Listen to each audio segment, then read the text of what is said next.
visit us at IRIinsurance.com.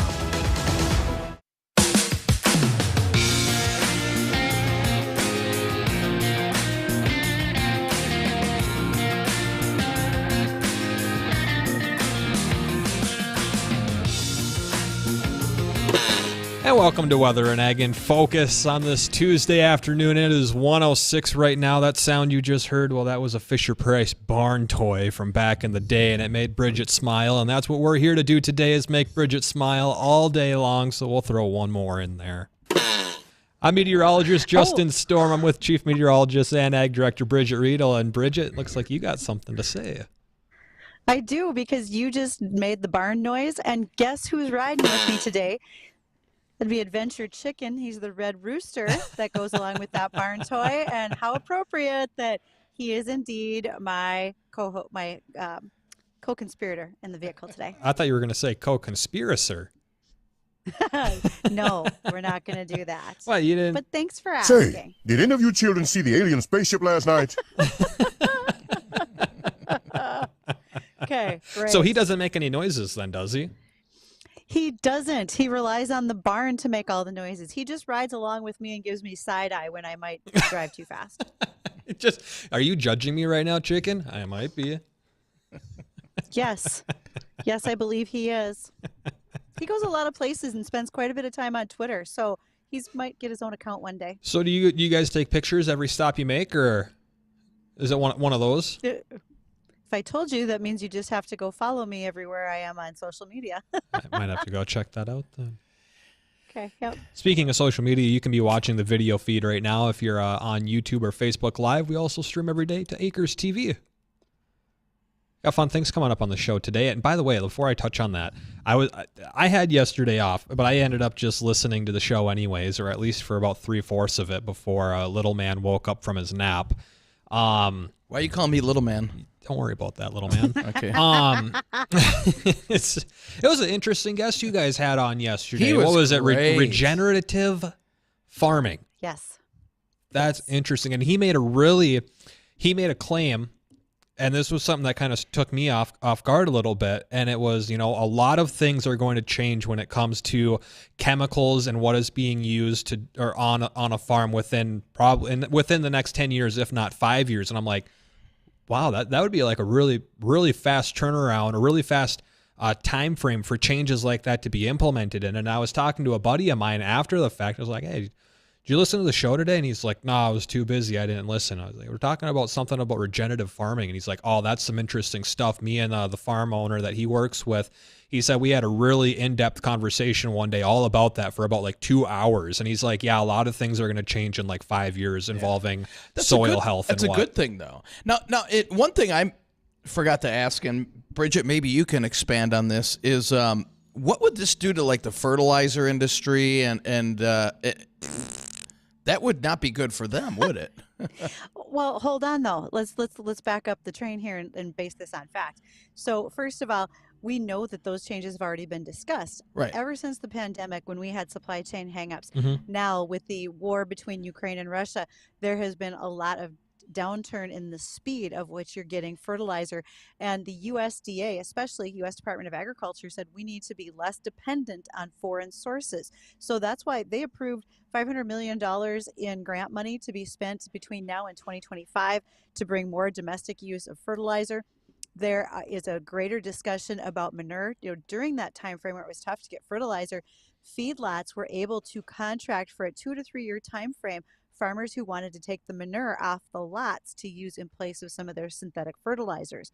And we're seeing all sorts of things when it comes to biologicals. We talk about this pretty regularly, you guys, when we talk about the pheromones or plant growth regulators that are naturally occurring in nature, but we're finding ways to isolate them and use them instead of some of the synthetic chemistries we've used in the past. So I do see a lot of that movement. The one that's going to be tougher is the whole move to electronic equipment, because based on the size of it, we just haven't conquered the ability to have a battery that's not bigger than the actual piece of equipment it's running.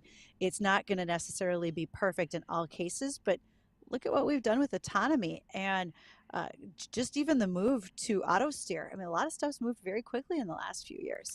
Really has. And I feel like this, I don't know enough on it, but I would imagine that this isn't going to be something that every single person's going to be capable of doing. I mean, there are going to be situations where this just isn't feasible or you can't do it. Right.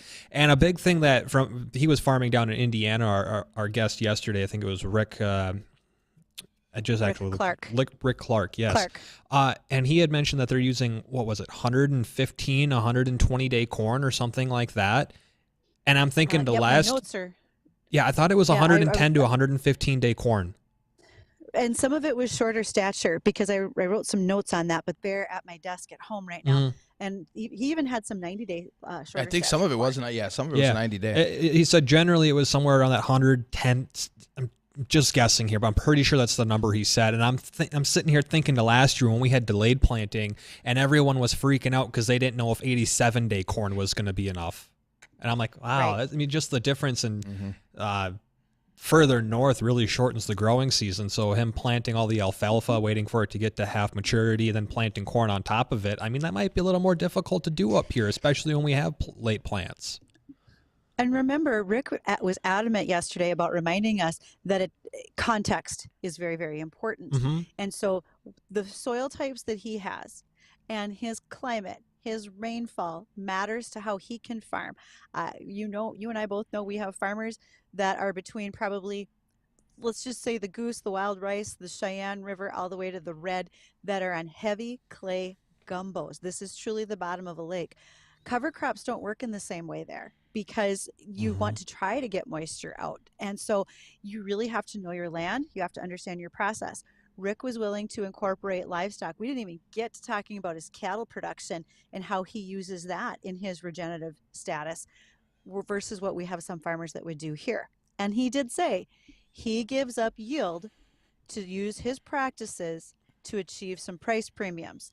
Not everybody wants to farm that way. So it's truly a matter of choice on how they want that ability and how they're going to do it. And we also didn't get to ask him, he grows organic crops.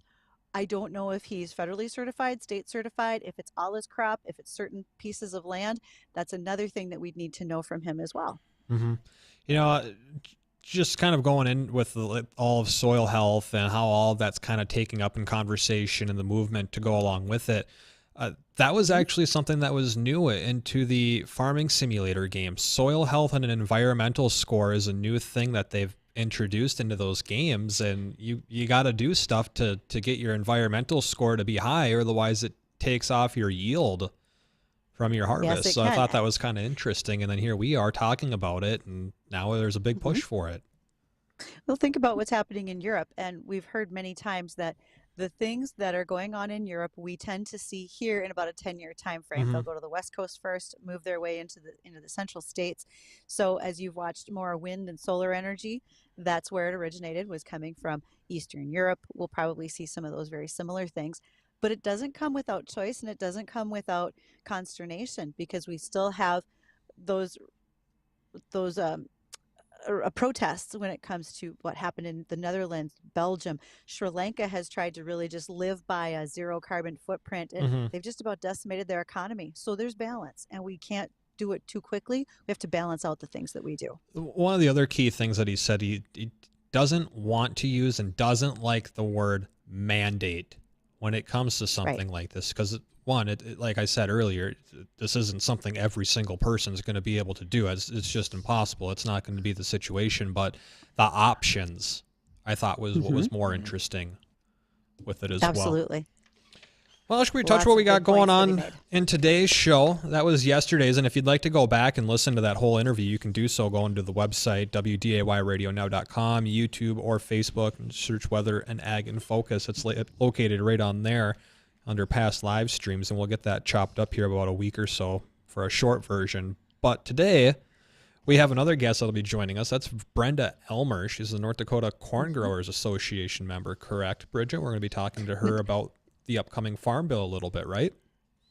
So Brenda's actually the executive director for the Corn Growers Association, and she had reached out because they have a listening sessions. There's like 7 sessions that are set up over the next few weeks for producers to come in and give their input on what they want to see with the Farm Bill. And so we wanted to talk through, where does that stand? Because we don't have any decisions made yet. The deadline for the Farm Bill is September 30th of this year. So let's visit with Brenda and see where her group is headed and what things that they want to make sure that they ask for clarity on from their members and so forth. That'll be really helpful. It will be fun. Hey, by the way, is it going to stay nice for a couple No. of days, guys? I'm just a little curious. Couple more. That's it. Okay. A couple more. Tomorrow. We'll continue to melt away some of this snow. But yeah, kind of interesting little tidbit is we started out the morning at 41. We've got full sunshine, and we've only warmed up 7 degrees. Bridgette, can you? I quizzed Justin on this. Can you tell us why? Full sunshine, south winds. We've only warmed up 7 degrees since our morning low. How come? Snowpack. We're reflecting all of the heat right back off all of the snow. Bingo. That's why. Yeah. Yep, So it's reflecting it all really and hard to warm up. Yet using it to melt it. Yet now, not far away down the cities today, right around 80 degrees. Mm-hmm. Yeah. That's a big difference. I think the models were hinting at 90 in portions of South Dakota. I saw that. Yeah. Well, at least close So, to 90. I'm in Grand Forks. Well, what are you doing up in my neck There's of a the lot of woods? Well, I swap spots with you. There's a lot of snow here, just so you know. There is. You should have let me know. We could have done the show live from Joe Black's or something. Yeah, sorry, Dean. Thanks. Or better yet, we could have done it from Bernie's. Yeah, Bernie's would have been better. Yeah, That would we have been would've been there. awesome. Then we could have stopped at Joe Black's.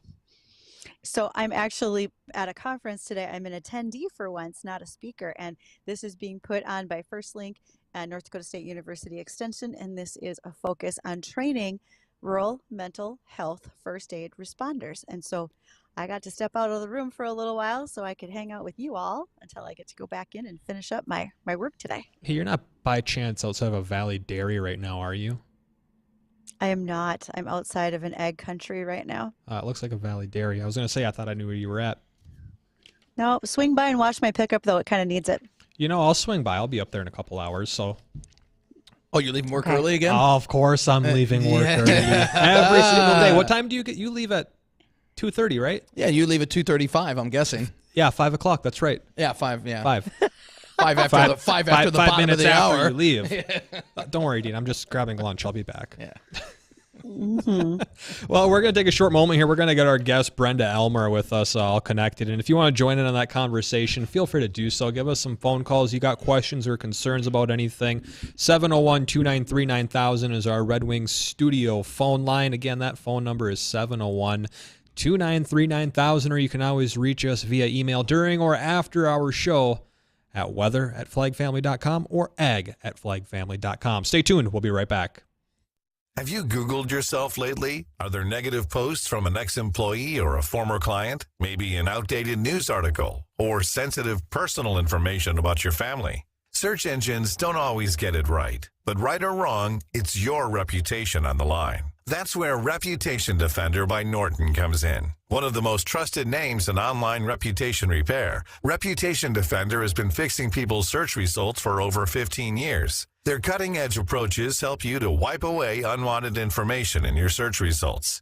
They also promote the good stuff so that it rises to the top, helping you put your best foot forward. Your good name is too valuable to leave to the whims of a Google algorithm. Take control with Reputation Defender. You can start by getting your free reputation report card at reputationdefender.com or call 800-401-6681 to speak to an expert. That's 800-401-6681. Nancy Kelly Realty is here for you. We would love to show you around. Looking for the simplicity of country living? Then welcome home to Colfax Meadows in Colfax, North Dakota. An easy 25-minute drive from Fargo or Wahpeton. We have half and 1 acre lots starting at $22,500 with a 2-year tax exemption on new homes and low specials. Build your dream home, raise a family, or retire in the country. Colfax Meadows has a place for you. Find us at nancykellyrealty.com. You've heard of the saying, out with the old and in with the new. Hi, Teresa here from the Fargo Red Wing Shoe Store. Have you been hanging on to those tired old Red Wing boots that no longer give you the comfort and support that you need or deserve? Why wait? Stop in and see our certified fit specialist and get you a brand new pair of boots. Believe it or not, feet change over time. So let us use the newest technology to help you find the best fitting boots. 3003 Main Avenue in Fargo, Red Wing Shoes for ultimate durability. Plains Grain and Agronomy Cooperative is looking for a full-time, self-motivated, organized professional to operate and maintain their agronomy plant and grain facilities, knowledge of agricultural commodities and services, and an ability to lift 50 pounds, safely and effectively handle products when loading and offloading according to company guidelines. Plains Grain and Agronomy has a great work culture, pay, and full benefits. For more details and to apply, go online to plainsgrain.com. That's plainsgrain.com. Dakota Valley Electric Cooperative knows it's tough out there. Please keep safety in mind as you go about clearing snow, especially when you're using heavy equipment. These big green boxes, enclosures, and transformers, they're energized with 7,200 volts of electricity. That's 30 times stronger than the voltage that powers your home or your farm shop. So please be careful to avoid damage to equipment, or even worse, catastrophic injury to yourself. Supporting safety on the air because they care are your friends at Dakota Valley Electric Cooperative.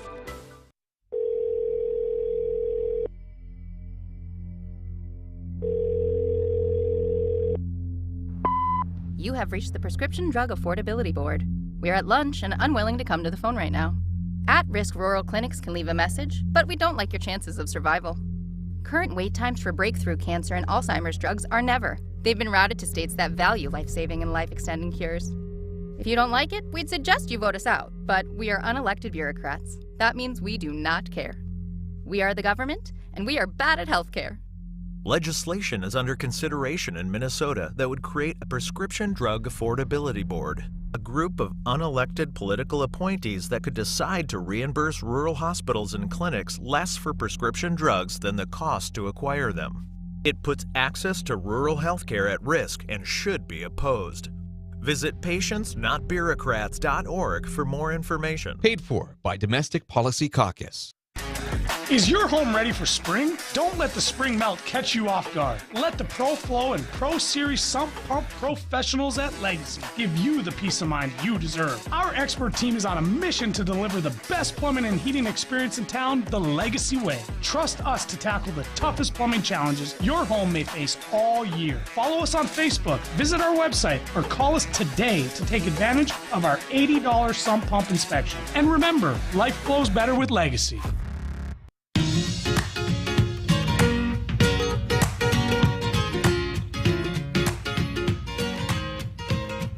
And welcome back to WDAY Weather and Ag in Focus. I'm Bridgette, Readel Ag Director, along with Chief Meteorologist Dean Wysocki and Meteorologist Extraordinaire Justin Storm. So it's nice out, guys. Thanks for that. By the way, you should know that it's so nice. There's bugs flying around outside my windshield. I saw How some did that happen? big old nasty looking bugs trying to get into the studio today. I'm like, where'd you guys come from? It's been nice for a day. You'd be surprised. Dean, what did you do?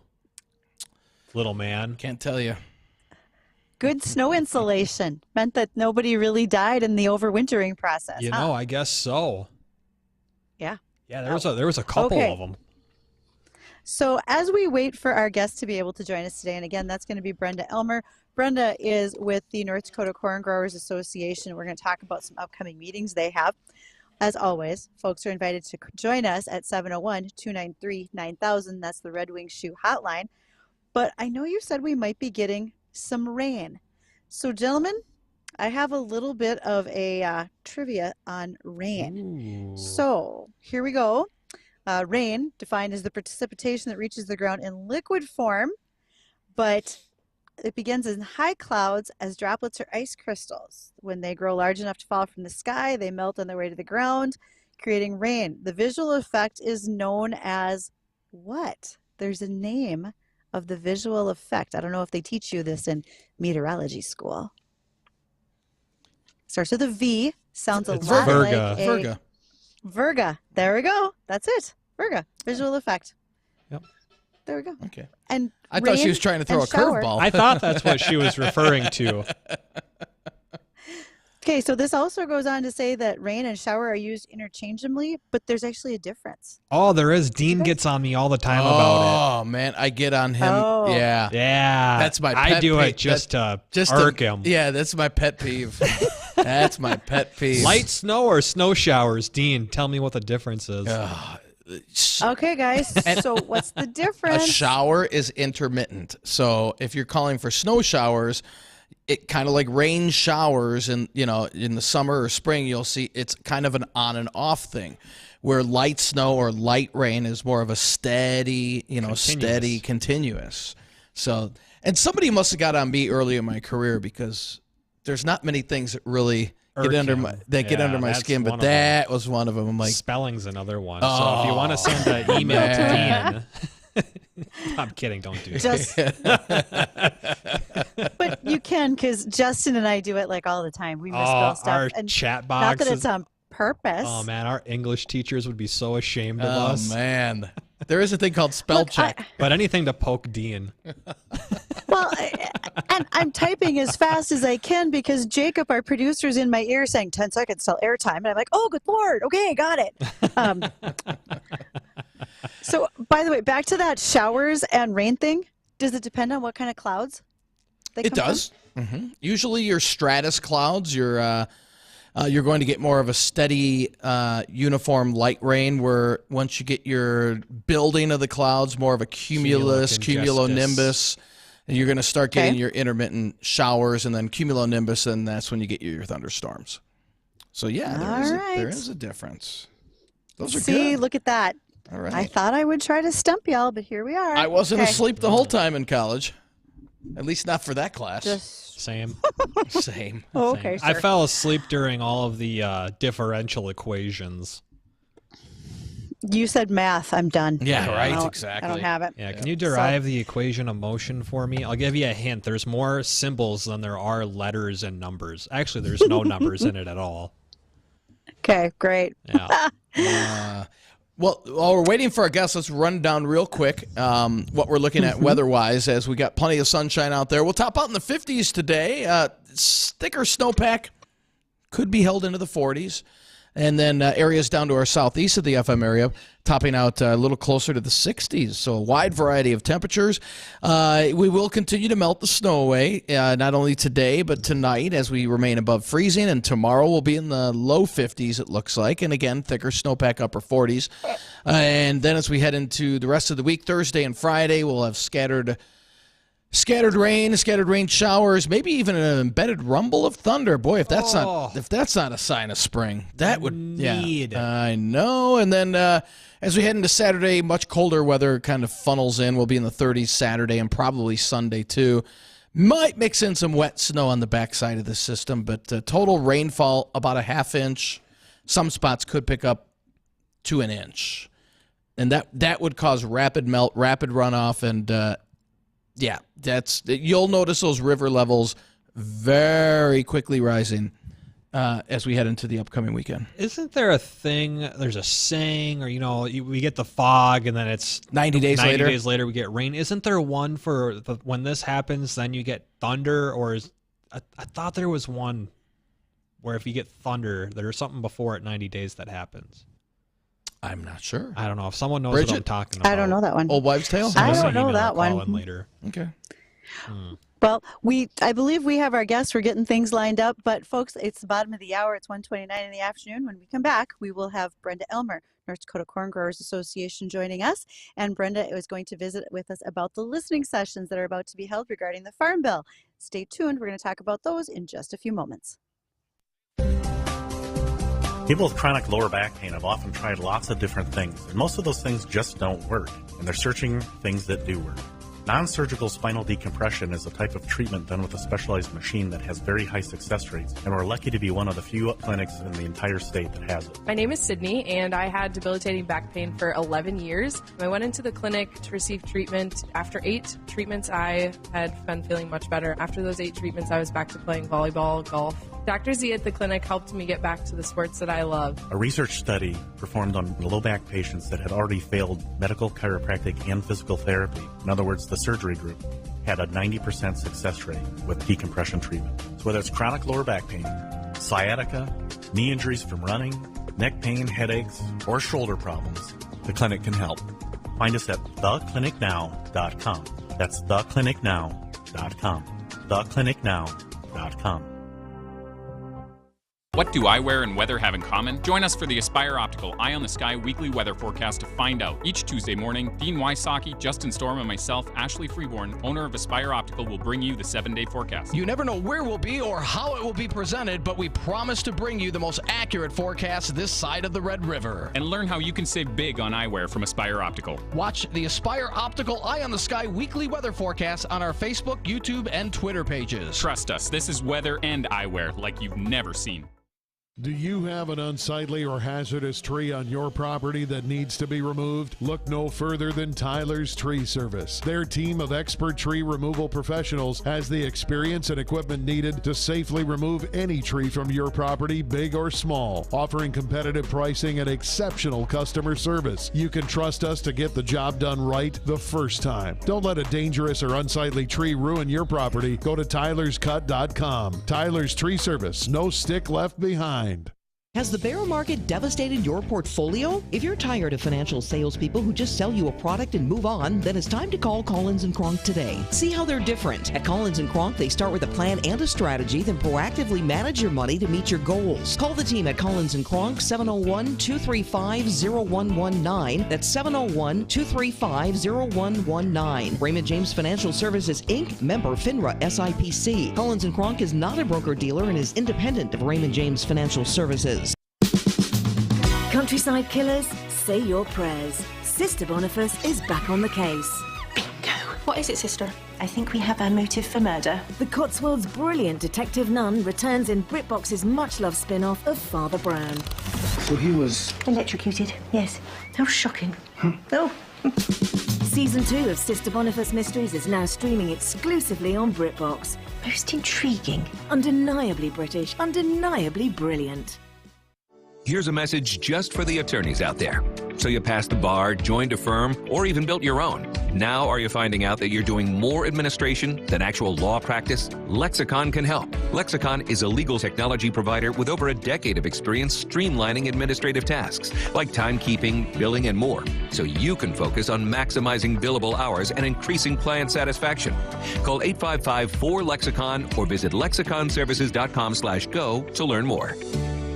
Yeah, I'm so stressed. Our business is growing. We've got people all over now. Ooma. What is that? Meditation? I'm recommending the Ooma cloud phone system with auto attendant and more than 50 features. Ooma? Yep. Switching to Ooma is a cinch. Just $24.95 per month per user, plus taxes and fees. Ooma. Now you're feeling it. Find small business calm at ooma.com/radio. That's OOMA.com/radio. Pucklet Chevrolet Buick GMC in Valley City makes it easy to find your next Chevrolet Buick GMC or pre-owned vehicle by offering a great selection at our best prices possible.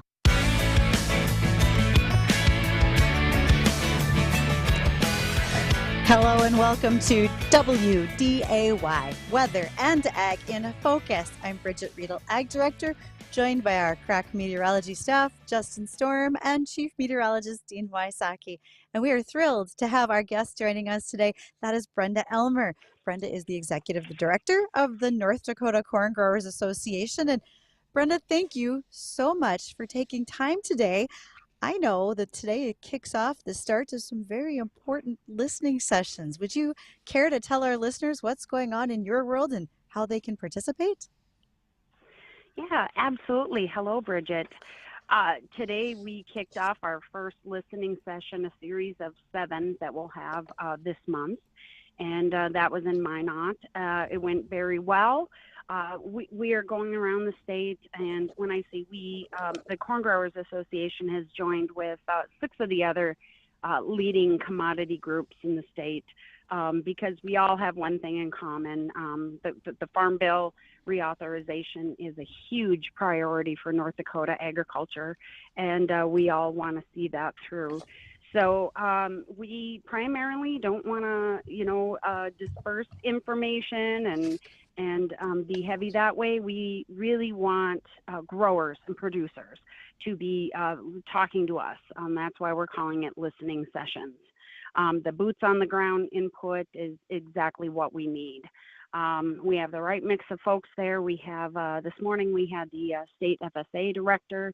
We had all 3 congressional offices represented there. We had some crop insurance agents there. And it really was a robust dialogue that I think will be very helpful. So, Brenda, as you're listening, as you're talking to folks, do you have some prompting questions to draw input from the crowd about the Farm Bill, or any update on where things stand right now as that bill is being discussed and moving through committee?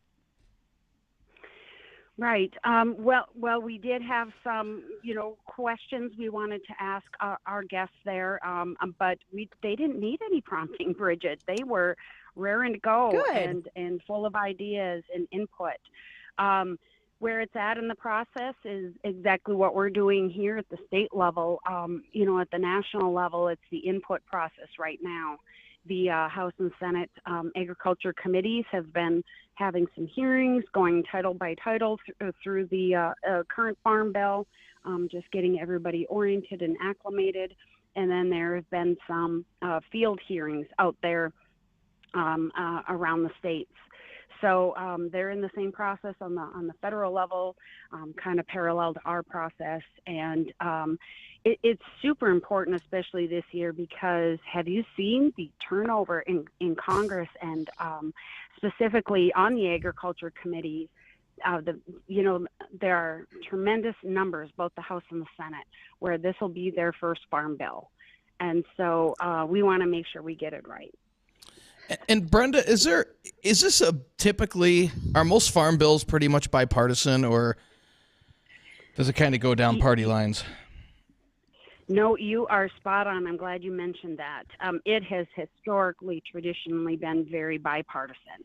There is not Republican or Democrat corn or soybeans or you name it, or nutrition programs, right? We all need to eat, and So traditionally it has been bipartisan, and we're expecting it to remain that way, and we're very fortunate that way. I got a question on just the politics side of this. In a lot of recent bills that have come through, there always seems to be something that's completely irrelevant to what the bill is about. Is that something that there are concerns about being snuck into the Farm Bill? Like, hey, why the heck is this even in here? It doesn't revolve around any of this, but it's just somebody wanted to throw it in there and hope someone skipped page 1204 or something. Yeah, you hear of that too often, don't you? But I haven't heard of that so far, but it wouldn't be unprecedented, I suppose, in large bills in general. Now, some people do along those lines, and I mentioned nutrition programs. We do get people that say, why is crop insurance in with, the SNAP program and food stamps and other nutrition programs? And, it goes back historically, tying that where your food comes from, agriculture, and also politically. As the population has kind of centralized in urban areas over the decades, the representation in the rural areas, members of those committees who actually are from agriculture states has been less and less. And so to get the number of votes to be able to pass the Farm Bill, that's really where we're coming from, is to keep it with those nutrition and food programs so that there's something for everybody. And Brenda, is there something in the Farm Bill is there any one particular topic that, like, we really need to get this through the Farm Bill? Maybe it's either something that's in one of the past Farm Bills, is currently in the current Farm Bill, or this is something new that, hey, we really need to get this passed through?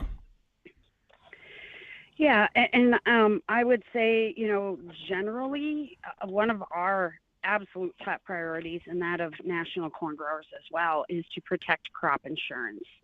Farming is very financially risky. If you look at all the inputs, let alone the cost of a new combine nowadays, costs more than my house. And, And you've seen what's been happening to fertilizer prices the last couple of years. It's just a financially very risky occupation and heavily dependent on the weather, which none of us can control. So we really need that crop insurance program. That's a key risk management tool. That without it, farming would not be what it is today. And there would be significant disruptions in the system and the food chain supply on down. So that is something. It doesn't sound like anything earth-shattering, to protect what you have. But it is for a reason. There are those that have questioned the existence and do we need this? And maybe it should be privatized. And so we just are, resisting any major changes to the crop insurance program. It is really key. Got an email question in here for you, Brenda. And if you want to send in an email question, feel free to do so. I'd encourage you to give us a call on the Red Wing Shoes studio line, however, at 701-293-9000. Get in on the conversation. They were wondering, could you ask Brenda, is there a site or someplace listeners can go to read about the Farm Bill or put in their input on the bill? Or is this something that they just need to call or email a representative about? Do you know there probably is? That is a good question. I will find that and put it on the have our staff put it on the North Dakota Corn Growers site, ndcorngrowers.org. That is an excellent suggestion. At our meetings, we do have a 2-pager from the Congressional Research Service, being just straightforward with no spin, just kind of what is it, the importance of it, the titles, what traditionally the process is, that sort of thing. But we get it. Not everyone is able to come to one of these listening sessions. We do have board members from all over the state, and you would be surprised how many producers and ag partners we have that contact them over time. All of our board members are listed on our website and their contact information. And I think most of the agriculture groups have something like that too. But certainly to contact their federal representatives, and then we will make sure we have additional avenues for that. So Brenda, as we start to wind through our last few moments, I get this question a lot. Will we meet our deadline to have the Farm Bill in place by October 1st this year? How do you think that's going to progress through Congress, or will we have to put some steps in place as sort of a bridge until we actually finalize the Farm Bill? Any thoughts on what you might think there? Yeah, and there's a reason why you're getting that a lot. There are only a number of months between now and then, and there is a tremendous amount of work to do to get this buttoned up. So we worry about that as well. We are constantly touching base with, the committee staff. 2 weeks ago, we were meeting with the House and Agriculture staff in Washington, the ones who will be writing the Farm Bill. In our own delegation, we're constantly asking that. And, we have assurances from committee leadership, both House and Senate Republicans and Democrats, that they are going to do everything in their power to get it done in that amount of time. There is always the possibility, and Congress has done it for other things, that there would be an extension. But everybody I've talked to said, we're gonna try to do it in the time allowed. That's awesome. And Brenda, you've got a list, and I have a copy of it. We're going to post it on our website pages for Weather and Ag in Focus, so that folks if they're curious, when are these listening sessions? Just to run them down real quick: April 12th in Dickinson, April 13th in Devils Lake, April 20th, Harwood and Grand Forks, and Tuesday, April 25th will be Jamestown. So there are regional meetings for you to attend. You're asked to kindly register if you could, but it's not required. All of those details are on your website, Brenda, which is ndcorngrowers.org. And we are so happy that folks will take a look at that. But again, we want to post those things on our website for you as well. And any last questions, guys, for Brenda? Or Brenda, any last thoughts from you that you want to make sure our listeners are well aware of as we go through these listening sessions?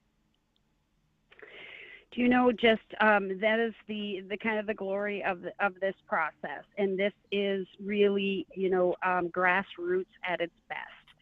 The fact that these leading agriculture organizations come together, although we might have differences on other issues, when the important stuff is around, like the Farm Bill, we have a very common, strong interest. So it's going to take a lot of work from a lot of parties, but we're very confident, and we just need that input at the very most basic level to make sure we get it right. Oh, we appreciate the fact that you guys are doing that. Oh, and one quick last question. Just growers can attend, or do you want anybody else with an interest and just want to ask questions about the Farm Bill to attend, Brenda? Oh, absolutely. Anybody, a member of the public, we've had media there. I've mentioned crop insurance and so forth. Anybody that has an interest. And like I said before, we all need to eat. And so, North Dakota is a huge agriculture state. We all are one way, shape, or form connected to it. So by all means, we welcome all kinds of different perspectives and input, certainly. So thank you. Again, this has been Brenda Elmer. She is with North Dakota Corn Growers Association as their executive director. And thank you, Brenda, for joining us. It is time to catch the markets with the American Ag Network. We'll do that, and then we will wrap up our weather and headlines for the rest of our day. So be right back. On the next Coffee Club with Janae and Ronnie. We visit with Cass County Sheriff Jesse Johnner, and also it's Prevent Child Abuse Month, so we're going to visit about that too. We'll keep you updated with all the latest weather information and flood warnings already in place. We'll tell you what that means for the region. Stay tuned. The Coffee Club, weekdays 8:30 to 11 on AM 970 and 93.1 FM WDAY.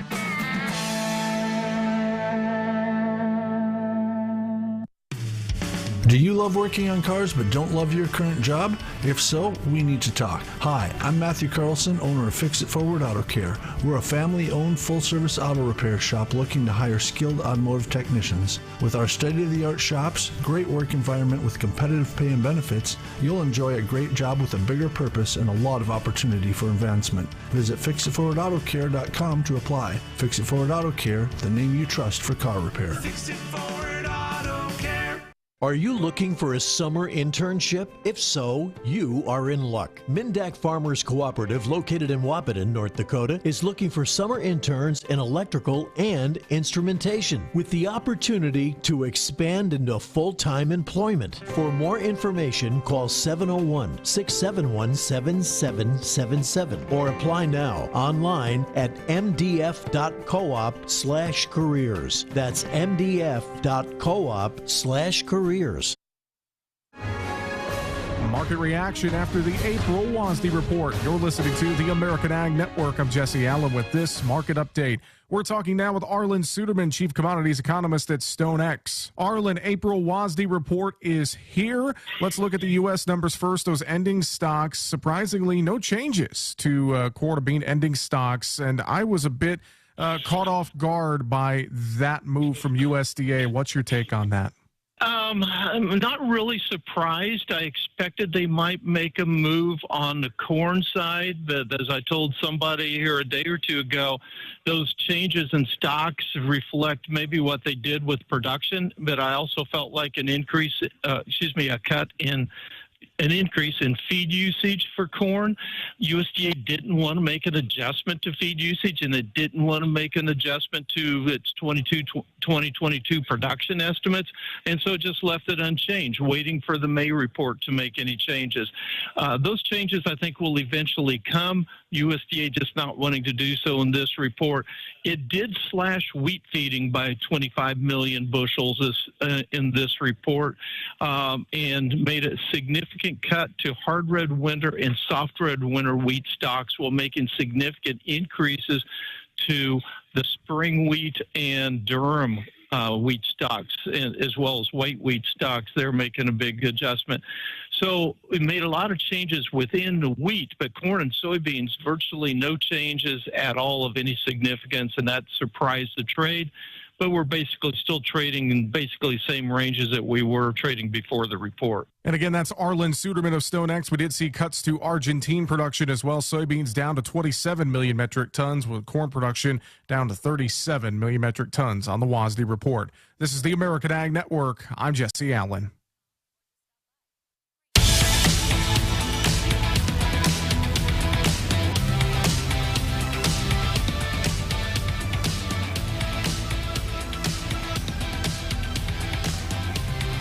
Hey, welcome back to Weather and Ag in Focus. Thanks again for joining us this afternoon, and pretty decent afternoon out there. We'll recap the weather here real quick and then let Bridgette touch on a few more ag topics. So a lot of sunshine out there. Temperatures in the upper 40s, a little warmer down to the southeast of the FM area. Temperatures 50s and 60s, and you keep going down towards the cities. They're in the 70s down there this afternoon, not too bad. We'll warm up into the 50s most areas, upper 40s and snowpack, where the snowpack is thicker. And winds out of the south on the breezy side. Tonight should stay most areas above freezing, and then we'll continue the snow melt tomorrow. Winds will switch to the northwest, and we'll have highs. It looks like upper 40s to low 50s. And then rain comes into the area for Thursday and Friday and should start to exit the area on Saturday. It doesn't look like a whole lot of rain, but a half inch to an inch will really take care of a lot of this snowpack, melt this away, and those river levels will quickly rise as we head into the weekend after the rain. And then we've got two more storm systems before the end of the month, one coming about midweek next week and then one the following week. So we'll be keeping a close eye on those storms because, again, if they decide to drop some heavy rain, then that just exacerbates the flooding potential. Actually, there's no potential about it. We're going to flood. It's just a question of how bad it actually gets. So I believe the last river level was 28 feet. If I'm not mistaken. So that's what it's supposed to be this weekend. Nice. Yes. Bring it on. Floods every year. It does. We just want to stay away from that top 10 category or even top 5. I don't think we have to worry about getting in the top 5. But again, I don't think so. Are we talking about the Cubs again? No, we're not talking about okay. My bad. The mystery voice you guys are hearing there is our once upon a time producer from back in the day, Jason Denman. Yeah, I know. Subbed in for a couple of days, and he missed the show so much he wanted to come back, so we brought Jace back in for our last segment. I got a better camera this time to see me. I was in the studio, so nobody could see me real well. I was hiding behind a piece of glass. And that's how it should be. Pretty much, yeah. Okay. But then again, I stand next to Dean, so I look a little bit better these days. Well, you do look a little better when you stand look next taller. to him. You look a lot taller. A lot fitter, more tan. I wouldn't go tan. It's been a long winter. Very long, Dean. I'm feeling. Well, somebody went to Arizona. Yeah, someone was in Arizona for like 2 weeks. I don't know how you have so much vacation time. It's called a good contract. Yeah, that's what it is. It's called negotiating. Why don't we renegotiate there, Justin? Mm-hmm. Yeah. Yeah, I hate to interrupt you guys, but we're still doing a show. We got sidetracked. Again, Jace has a tendency to do that. Hey, He has a He's got good commentary, though, so I thought we'd bring him on in. So let's, I'm not even going to pick one. Bridgette, why don't you pick one of the ag topics that we should talk about today? Okay, so actually, I'm not even going to go with one that's on the sheet, but one that started last night, and we're going to wait to see how things develop. But there was an explosion at a dairy farm in Texas last evening. One person was taken to the hospital. We have not heard of any other injuries, but fire spread out of the parlor and into a holding area. Sounds like there were a number of head of dairy cattle that were lost. We'll wait to hear more. I have already had several messages that this was an attack on our food system, etc. I don't know the size of the dairy. I do not know how many animals were affected. I don't know the cause of the explosion at this point. Once we know those things, we'll go forth and speculate. But until then, I'm sticking to the facts. Well, and okay, I'm gonna go off on a little maybe tinfoil hat tangent here. But let's say that it was an actual attack on our food industry. Who would be behind that? Well, first of all, you're going to say aliens, and then you're going to say the Russians. And the reality is it could be anyone, and it wouldn't even have to be outside terrorism. It could be domestic terrorism. You have those things happen with animal rights activist groups. Again, I don't know the size of this dairy and how much milk and production was lost. This could be a small blip in just the day, similar to last year when we had cattle die in Kansas on feedlot. realistically, that was less than 30 days or 30% of 1 day's processing that was affected. Bridgette, I have a question. When it comes to dairy farms, what would, someone that's a member of PETA or something like that, what would be their main complaint against a dairy farmer? I mean, I had an uncle that was a dairy farmer. It seemed to me like those cattle were treated pretty well. So why would someone have a problem with a dairy farm? The very extremists, when it comes to animal rights activism, say that you are stealing their animals, their calves from them, that you are physically hurting the animal by taking their milk, those types of things. But reality is, dairy cows can't milk themselves. They don't have thumbs or anything. And they have water beds. They have water. We learned that. They have water beds. They have water beds. So that's very 1980s, isn't it, Dean? They get great feed. So yeah, I agree with Jace. Dairy cattle are well taken care of. Even if someone thinks that dairy cows shouldn't lose their calves, dairy cows aren't great moms. They're really good at production, but as far as the calf is concerned, they're kind of like, you're good. Don't worry about it. So we're just doing them a big favor by taking them. We're going to treat those calves really well. I mean, they get bottle fed before they get pail trained. So they live a pretty good life. There's too. the thing with animals in general within the industry. 99.9% of them are treated better than people are. Right. They are. And frankly, remember, the animal kingdom, whether they're domestic or wildlife, it's not a Disney movie. Animals will be mean. They're jerks. I think I've said that about goats before. Pigs they're are really little a-holes. jerks. That's exactly right. They attack themselves. Yes, and chickens will go after the weakest one, and they'll peck at the weakest one until that one's dead. I mean, it's playground bullyism at its best in a chicken flock. So there we go. How are we doing there? That was good. I'm glad you brought that one up because, like you said, it wasn't on the sheet. Is there any other random things like this? This was a big thing a couple of years ago where it was all these different mills and elevators and processing plants and manufacturing plants that were having these fires and things were breaking down. And that was the whole conspiracy is they're attacking the food grid. They're trying to corporatize food. Are we still seeing some of these happening? Obviously this one, but are they still happening as frequently and as often as they were, say, a year or two ago? And I know we had touched on it because a lot of it is more than likely just worn out, unupdated, unmaintained electrical, mechanical stuff, and it just breaks, it just caught on fire, and that's what a lot of it has been. They've gone back and found that, it was a crap cord that was zip tied together. And honestly, we see things just on a larger scale than we used to, right? Because Jace not only pays attention to sports, now he's watching the agricultural news, and he knows when a processing plant catches fire, and he quick calls Dean in the next office and says, "Guess what's happening?" So realistically, we know I'm a news hound. What can I say? These things. That's right, and we catch on to them a whole lot faster than we used to. But you're right. We see older facilities that are probably more of a concern. And frankly, we're just asking those questions because of the times that we live in. Everything feels like there's a power struggle, whether it's governmental and otherwise. And so I think people just ask those questions a lot more. And okay, you want to play Stump Bridgette real quick? All right. We got about a minute and a half left. Let's do it. One U.S. farm feeds how many people annually in the U.S.? One U.S. farm. One U.S. farm feeds how many people annually in the U.S. and abroad? Ooh, Bridgette knows. Normally it's attributed to 155, but with efficiencies the last couple of years, it's rumored that number should increase to about 164. She's spot on. Look at that. It's like she knows everything. You can't throw her a curveball. She probably reads this stuff at night just for fun. And by 2050, the global population is supposed to be 2.2 billion, which means the world's farmers will have to grow about 70% more food. Did you say 2.2 than they billion? do now. Increase by 2.2 billion. Increase by Increases. Yeah. So the farmers will have to grow about 70% more food than what it is now producing. It's quite a bit. It's a lot. Or we need more farmers in other areas like Africa and so forth who can take care of themselves a little bit as well. Exactly.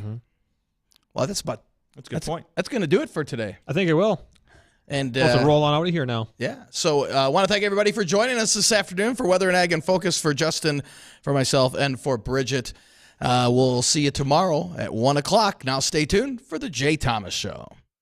AM 970 and FM